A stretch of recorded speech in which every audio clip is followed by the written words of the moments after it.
Hey friends, if you encounter the error, the device is being used by another application in Windows, then please watch this video. I will guide you through the resolutions. Now the first solution is to update driver. Okay, so search for device manager in the Windows search bar and open device manager. Expand the list for audio inputs and outputs. Right click on the first one and then select update driver. Second one and then select update driver. Third one and then select update driver, and fourth one and then select update driver. Okay, the next one is to roll back reinstall the drivers. So we'll go back to the same page, okay, but I'll show you for one driver and you'll have to do it for all of those.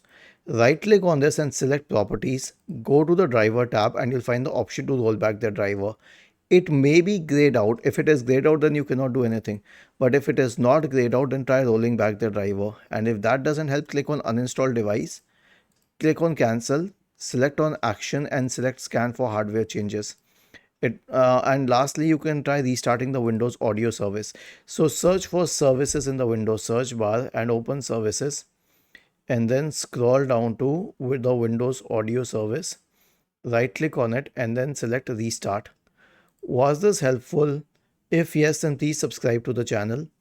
If not, then let us know in the comment section of the video on how we could help you further.